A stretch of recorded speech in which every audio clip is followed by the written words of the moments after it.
Break के बाद एक बार फिर से आपका स्वागत है। आपके साथ मैं हूं रोशनी सिंह।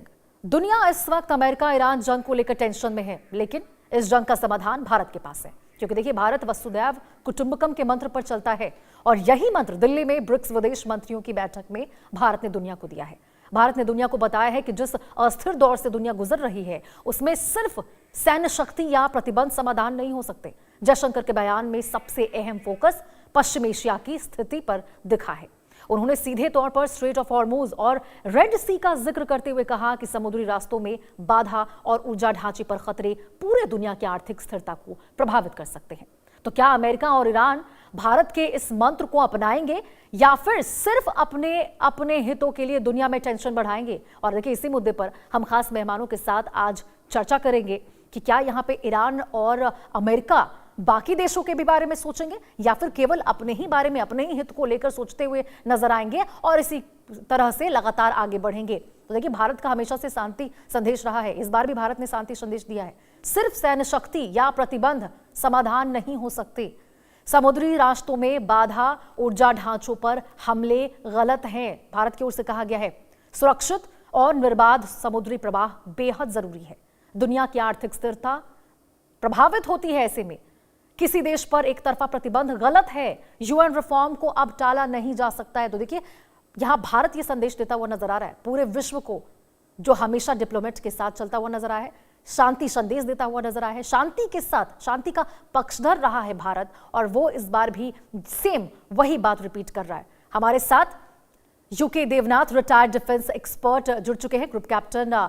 बहुत बहुत स्वागत है आपका यूके देवनाथ जी। और रवि अरोड़ा, विदेश मामलों के जानकार, भी हमारे साथ जुड़ चुके हैं। रवि जी, आप दोनों का हमारे साथ जुड़ने के लिए इस खास बातचीत में। यूके देवनाथ जी, सबसे पहले आपके पास आना चाहूंगी। देखिए, भारत हमेशा से शांति का पक्षधर रहा है यूके जी, और इस बार भी जब भारत, यहाँ अमेरिका और ईरान इस तरह से भिड़े हुए हैं, किसी और के बारे में नहीं सोच रहे हैं, इस वक्त भी भारत का वही कहना है कि शांति के साथ ही कुछ हो पाएगा और सिर्फ खुद के बारे में नहीं सोचकर आगे सभी देशों के बारे में, स्थिरता के बारे में भी सोचना जरूरी है। जी हाँ, इसमें कोई शक नहीं है कि एस जयशंकर जी ने जो बयान दिया है वो बहुत ही महत्वपूर्ण बयान है। दो बिंदु बहुत महत्वपूर्ण हैं। एक तो जैसे उन्होंने कहा कि युद्ध करके किसी समस्या का समाधान नहीं ढूंढा जा सकता है। उनका इशारा जो है वह शायद अमेरिका की तरफ था, क्योंकि इस युद्ध में छलांग पहले अमेरिका ने और इजराइल ने लगाई, और इस युद्ध को अभी भी बंद करने के सबसे ज्यादा इंटरेस्टेड कौन है? वो है ईरान। तो जब श्री एस जयशंकर कहते हैं कि युद्ध किसी समस्या का समाधान नहीं है, तो शायद उभय पक्ष को, लेकिन अमेरिका को ज्यादा इंगित कर रहे हैं कि वह बातचीत के जरिए ही ईरान के साथ एक समाधान ढूंढे, ना कि बम गिरा कर। दूसरी बात है, उन्होंने एक बहुत, श्री एस जयशंकर जी ने एक बहुत दूसरा शब्द भी कहा कि यूनिलैटरल सैंक्शंस लगाकर दुनिया नहीं चला जा सकती। यूनिलैटरल सैंक्शंस का मतलब हुआ कि एक तरफा दबाव लगाकर दुनिया को नहीं चलाया जा सकता। शायद एक बार फिर उनका इशारा, क्योंकि ये ब्रिक्स का समिट है, चीन, रूस, ईरान, भारत, तो ऐसे समिट में इस बयान का इशारा किस तरफ है? जाहिर बात है, यूनिलैटरल सैंक्शन दुनिया पर ना चीन लगा रहा है, ना रूस लगा रहा है, ना भारत लगा रहा है। तो कौन लगा रहा है यूनिलैटरल, मतलब एक तरफा सैंक्शन दुनिया के देशों पर? शायद इशारा अमेरिका की तरफ है। तो ब्रिक्स के समिट से भारत ने इंगित किया है कि ब्रिक्स के मंच पर वह मजबूती दिखाई दे रही है, जिसमें कि अमेरिका को भी भविष्य में दुनिया के देशों को एक साथ लेकर चलना सीखना पड़ेगा, ना कि उनके ऊपर ट्रेड लगाए, सैंक्शंस लगाए, टैरिफ लगाए। इस तरह की जो कहते हैं ना, आर्म ट्विस्टिंग टेक्निक से अमेरिका को थोड़ा अपने को कंट्रोल करना पड़ेगा। जी बिल्कुल यूके देवनाथ जी, क्योंकि देखिए, संदेश तो यहाँ पे भारत के द्वारा दिया जा रहा है, हमेशा ही भारत ये बात कहता है, रवि अरोड़ा जी, लेकिन ट्रंप माने तब ना। ट्रंप कहाँ सुनते हैं किसी की? यूनिलेटरल सैंक्शंस जिस प्रकार से लगातार लगाते हुए नजर आ रहे हैं, भारत ने पहले भी जब वो वहां पर तमाम देशों के ऊपर यहाँ पर टैरिफ लगाते थे, तब भी भारत यहाँ पर हमेशा कोई ना कोई बयान इस प्रकार से दिए जाते थे। लेकिन कहाँ ट्रंप मानते हैं किसी की बात को, सिर्फ अपने ही जिद पर अड़े रहना है। और इस बार भी संदेश जो दिया गया भारत की ओर से, क्या लगता है आपको, कोई असर पड़ेगा ट्रंप के ऊपर?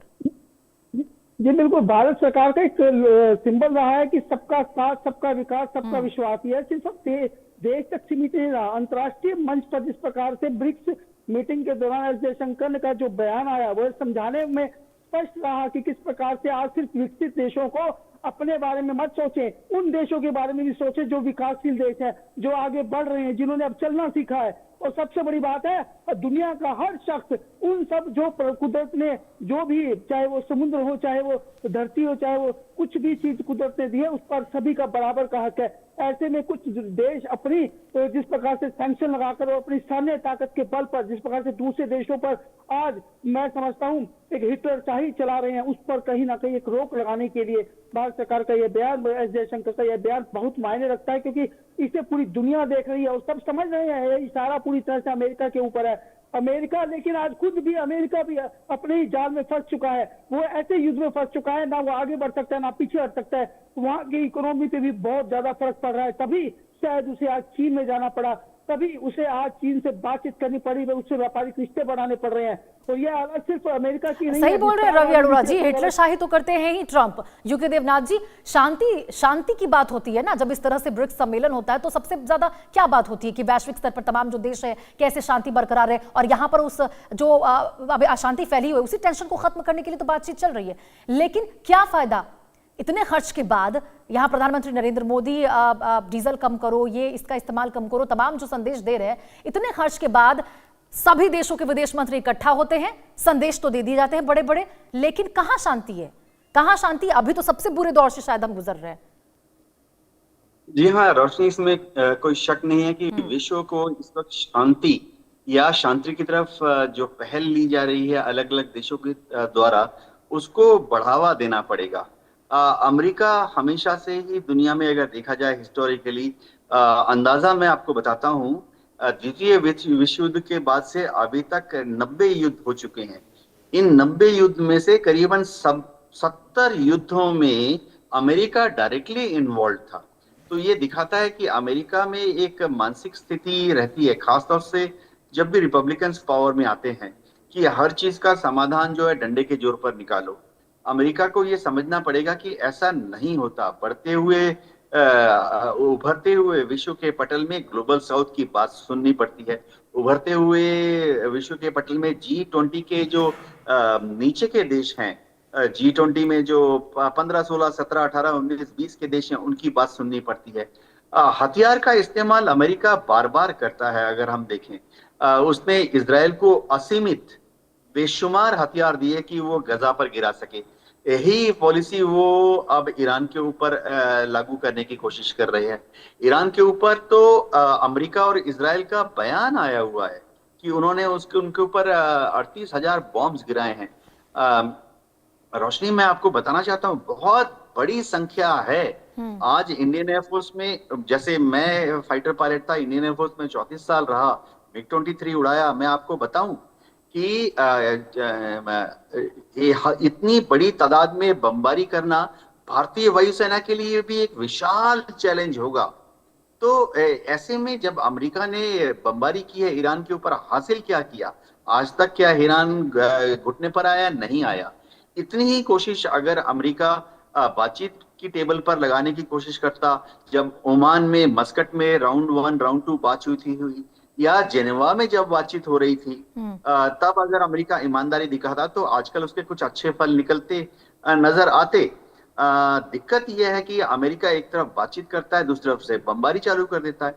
ये हमने ओमान टॉक्स के दौरान देखा, यही हमने जेनेवा टॉक्स के दौरान देखा। तो इस्लामाबाद के दौरान भी हमने देखा कि 21 घंटे की जो बातचीत हुई, उसके दौरान जेडी वांस जो हैं वो लगातार डोनाल्ड ट्रंप के संपर्क में थे, और डोनाल्ड ट्रंप बार बार जेडी वांस को यही कह रहे थे कि ईरान को दबा के रखो, ईरान की कोई बात मत मानो। तो इस तरह से तो दुनिया की वैश्विक कूटनीति, राजनीतिक व्यवस्था आगे नहीं बढ़ती। जी बिल्कुल देवनाथ जी, यहाँ पर ना शांति की बात सिर्फ हो रही है, पर मुझे यही लग रहा है कि यहाँ पर बार बार होती है ना, क्योंकि पहली बार तो है नहीं, यहाँ पर पहले भी ऐसी स्थिरताएं हुई है। रूस यूक्रेन का जब युद्ध चल रहा था उसमें भी तो यही चीजें होती थी, शांति की बात होती थी। लेकिन क्या हो रहा है, 4 साल बीत गए ना, अभी भी तो लगातार वो चीजें चल ही रही हैं। रवि अरोड़ा जी, ये अभी जब ट्रंप पहुंचे हैं यहाँ पे चीन, और शी जिनपिंग की बहुत ज्यादा जू हुजूरी करते हुए नजर आ रहे हैं। पिछले जो सरकार थी उनका कहना, जब शी जिनपिंग ने कहा था कि अमेरिका के प्रति कुछ टिप्पणियां उन्होंने दी थी, उसको लेकर अभी कह रहे हैं ट्रंप कि वो तो पुराने सरकार को लेकर बोल रहे हैं, हमारे को लेकर नहीं बोल रहे हैं। और ठीक ही कहा उन्होंने, क्योंकि पुराने सरकार तो था ही कमजोर। यहाँ क्या वजह हो सकती है इसके पीछे? जी रोशनी जी, साफ दिख रहा है कि इस समय डोनाल्ड ट्रंप शी जिनपिंग की जिस प्रकार से तारीफ कर रहे हैं, जिस प्रकार से उनसे अपने रिश्ते, मजबूत रिश्ते की दुहाई देते नजर आ रहे हैं, स्पष्ट दिख रहा है कि इस समय अमेरिका कहीं ना कहीं दिखावे की दुहाई, रवि जी, दिखावे की दुहाई। बिल्कुल दिखावे की दुहाई है। ये बात सही है कि यह दोस्ती लंबी चलने वाली नहीं है, क्योंकि दोनों ही एक दूसरे पर फन लगा कर बैठे हैं कि जब जिसको मौका मिलेगा वो दूसरे को चोट पहुंचाएगा। और सबसे बड़ी बात यह है कि यह जानते हैं, चीन भी जानता है कि चीन को भी, क्योंकि ईरान अमेरिका की जंग के बाद बहुत नुकसान हो रहा है, क्योंकि शायद चीन भी कहीं ना कहीं इस समय दबाव की स्थिति में है और अमेरिका भी दबाव की स्थिति में, क्योंकि अमेरिका जानता है कि जब तक चीन नहीं कहेगा तब तक ईरान झुकने वाला नहीं है, पीछे हटने वाला नहीं है। और दूसरी बात, कहीं ना कहीं जो व्यापारिक दृष्टि से देखें तो 90% जो है अमेरिका चीनी सामान पर निर्भर है। और खासकर आपको बता दूं मैं, ऐसे में अमेरिका के लिए सामने भी बहुत बड़ी चुनौती है। तो कहीं ना कहीं दोनों ही देश एक दूसरे का साथ से इसलिए चाहते हैं कि जब तक उनका वक्त पड़ रहा है, और आने वाले टाइम में फिर ये एक दूसरे के खिलाफ नजर आएंगे। और डोनाल्ड ट्रंप सिर्फ यूज एंड थ्रो की रणनीति पे काम करते हैं। उनको पता है कि आज उन्हें यूज करना है, क्योंकि इस जंग से उनको बाहर निकलना है किसी भी तरह से। और वो कहीं ना कहीं जो है चीन के साथ दोस्ती दिखाकर ये एक मैसेज देने की कोशिश कर रहे हैं कि अंतर्राष्ट्रीय मंच के पर खड़े होकर कि कहीं ना कहीं हम एक साथ खड़े हैं। मतलब इससे शायद उनको इस युद्ध में भी मुझे लगता है कि उनको सफलता मिलने की उम्मीद होगी। दूसरा, जो हालात इस समय, जो वहां पे जिस प्रकार से महंगाई बढ़ी है अमेरिका के अंदर, उसमें भी कहीं ना कहीं बार बार जिस प्रकार से वो भारत पर टैरिफ लगाने की बात करते थे, लेकिन चीन पर टैरिफ लगाने से डर रहे थे, क्योंकि उनको पता था कि चीनी सामान पर निर्भर है अमेरिका आज। और सिर्फ अमेरिका नहीं, बिल्कुल यही बात है रवि जी, कि कहीं ना कहीं दिखावे के लिए ही सही, लेकिन यहाँ पे ट्रंप यहाँ शी जिनपिंग को अपने तरफ करना चाहते हैं, क्योंकि यहाँ तो साफ है ना कि ईरान के साथ यदि वो मिल गए तब तो अमेरिका, अभी जो थोड़ा बहुत एग्जिट प्लान ढूंढता नजर भी आ रहा है, फिर तो बिल्कुल भी असंभव हो जाएगा अमेरिका के लिए। चलिए, बहुत बहुत शुक्रिया यूके देवनाथ जी।